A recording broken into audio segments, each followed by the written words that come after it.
नमस्कार, मैं नवीन कुमार। आइए डालते हैं एक नज़र आज की खबरों पर। बिहार में शिक्षकों के ट्रांसफर पोस्टिंग को लेकर सरकार ने विधानसभा में बड़ा ऐलान किया है। विपक्ष के सवालों का जवाब देते हुए शिक्षा मंत्री सुनील सिंह ने सदन में बड़ा ऐलान किया। शिक्षा मंत्री ने कहा कि अगले 2 महीनों के भीतर शिक्षकों को मनचाही पोस्टिंग मिल जाएगी। शिक्षा मंत्री ने कहा कि 2 महीनों में शिक्षकों की होगी मनचाही पोस्टिंग कर दी जाएगी। शिक्षकों की मनचाही पोस्टिंग के लिए 10 चॉइस देने होंगे। पोस्टिंग के लिए सॉफ्टवेयर तैयार है। शिक्षकों की पोस्टिंग बीमारी, पति पत्नी और चॉइस के आधार पर होगी, लेकिन पोस्टिंग वैकेंसी के आधार पर ही होगी।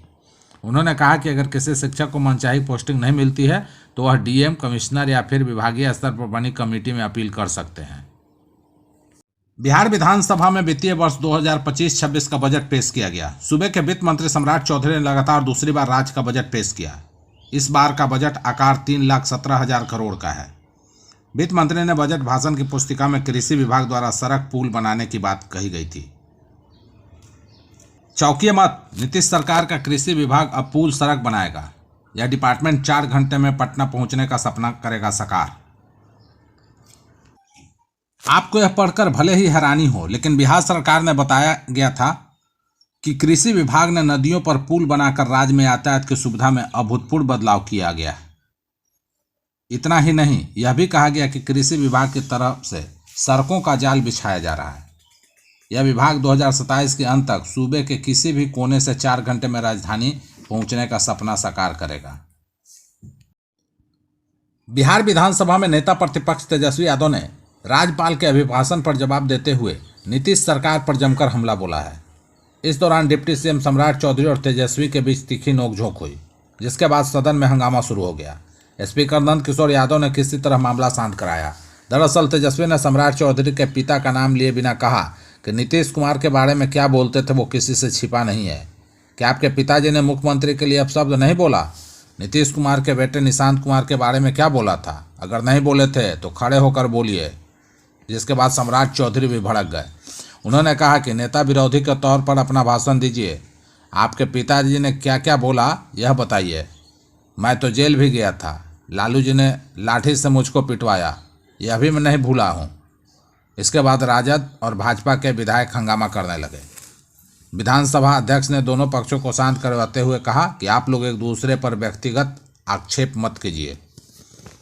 पटना के राजीव नगर इलाके में शराब का खेप धराया है। होली को लेकर इन शराबों को लाया गया था। एक लग्जरी कार में 45 कार्टून अंग्रेजी शराब लेकर 2 शराब तस्कर बलिया से पटना आए थे। उत्पाद विभाग की टीम ने कार्रवाई करते हुए दोनों को धर दबोचा है। बरामद शराब की कीमत करीब 4 लाख रुपए बताई जा रही है। तस्करों के पास से वॉकी टॉकी बरामद हुई है। शराब तस्करों के पास से पुलिस ने जो वॉकी टॉकी बरामद किया है, इसका इस्तेमाल ये तस्कर पुलिस से बचने के लिए करते थे। 3 किलोमीटर के रेंज में अपने साथियों से वो इसके जरिए बातचीत करते थे और शराब की खेप को ठिकाने पर पहुंचाते थे। आमतौर पर वॉकी टॉकी के लोकेशन को ट्रेस करना मुश्किल होता है।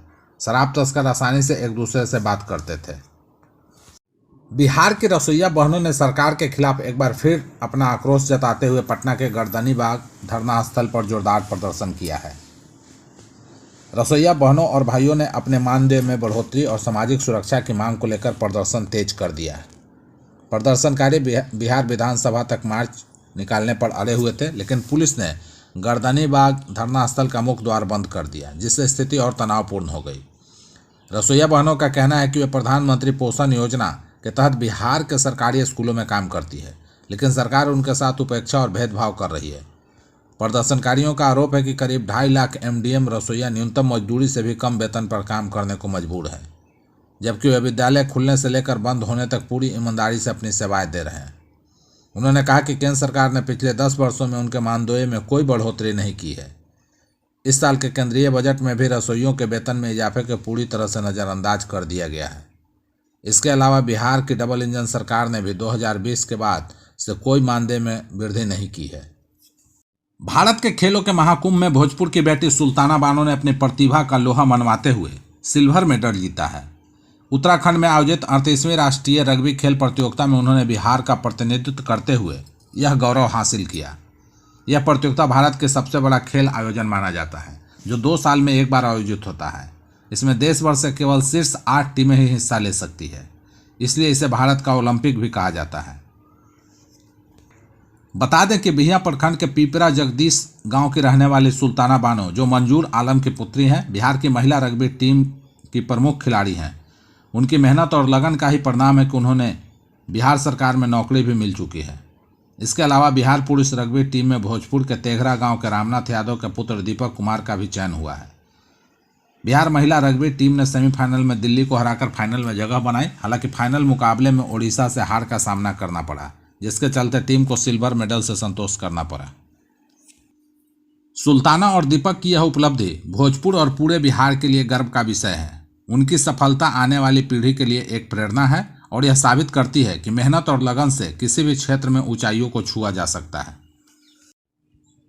बिहार सरकार के राजस्व में भूमि सुधार विभाग ने राज्य में जमीन खरीदने वाले लोगों के लिए एक अहम सलाह जारी की है। अगर इस सलाह का पालन नहीं किया गया तो जमीन खरीदने वालों को भारी नुकसान उठाना पड़ सकता है। विभाग ने कहा कि जमीन खरीदने से पहले उनकी ऑनलाइन जमाबंदी की जांच करना बेहद जरूरी है। अगर आप ऐसा नहीं करते हैं तो संभव है कि आप जमीन नहीं बल्कि विवादित जमीन खरीद रहे हैं। विभाग ने सलाह दी कि अगर आप अपनी मेहनत की कमाई से जमीन खरीदने में लगाने जा रहे हैं तो उससे पहले कुछ बातों की जांच कर लें। जैसे जिस जमीन को आप ऑनलाइन खरीदने जा रहे हैं, क्या जमीन विक्रेता के पास उसकी जमाबंदी है, और अगर जमाबंदी ऑनलाइन उपलब्ध है तो क्या आप जो खेसरा प्लॉट खरीद रहे हैं उसका नंबर और पूरा रकबा उस ऑनलाइन जमाबंदी में दर्ज है।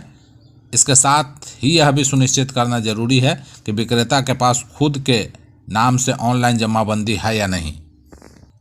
ऑनलाइन जमाबंदी जांच से जमीन के असली मालिक का पता चल जाएगा। इससे आपको भविष्य में होने वाले विवादों से बचने में मदद मिलेगी। इसके अलावा अगर जमीन बेचने वाले के पास खुद के नाम पर जमाबंदी नहीं है तो क्या विक्रेता के पास सभी हिस्सेदारों की लिखित सहमति है, इसकी भी जांच करना जरूरी है। अगर ऐसा नहीं किया जाता है तो जमीन खरीदने के बाद कानूनी दिक्कतें आ सकती है। केंद्रीय मंत्री मनोहर लाल खट्टर ने बिहार के मुख्यमंत्री नीतीश कुमार को लेकर बड़ा बयान दिया है। उन्होंने इस साल होने जा रहे बिहार विधानसभा चुनाव को लेकर पार्टी का रुख साफ किया। खट्टर ने कहा कि हम लोग नीतीश कुमार के नेतृत्व में फिर से बिहार में एनडीए की सरकार बनाएंगे। इससे पहले दिलीप जायसवाल के बिहार बीजेपी को अध्यक्ष चुना गया। पटना के बापू सभागार में प्रभारी केंद्रीय मंत्री मनोहर लाल खट्टर ने इसका ऐलान किया। उन्होंने इस दौरान बिहार है तैयार फिर से एनडीए सरकार का नया नारा दिया। इस कार्यक्रम में केंद्रीय मंत्री गिरिराज सिंह, उप मुख्यमंत्री सम्राट चौधरी और विजय सिन्हा समेत पार्टी के सभी वरिष्ठ नेता, विधायक और मंत्री शामिल हुए।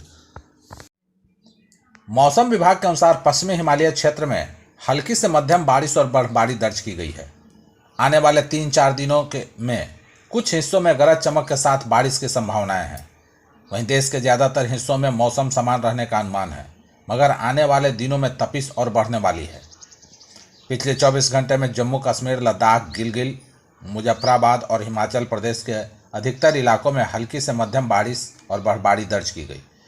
उत्तराखंड में कई स्थानों पर बारिश हुई, जबकि अरुणाचल प्रदेश, असम, मेघालय, नागालैंड, मणिपुर, मिजोरम, त्रिपुरा, पश्चिम बंगाल, सिक्किम, पंजाब, हरियाणा, तमिलनाडु, पुडुचेरी और केरल में छिटपुट बारिश देखी गई।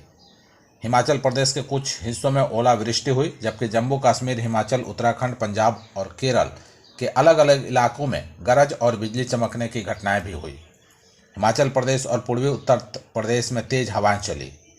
मौसम विभाग के मुताबिक एक नया पश्चिमी विक्षोभ 9 मार्च से पश्चिमी हिमालय क्षेत्र को प्रभावित करेगा।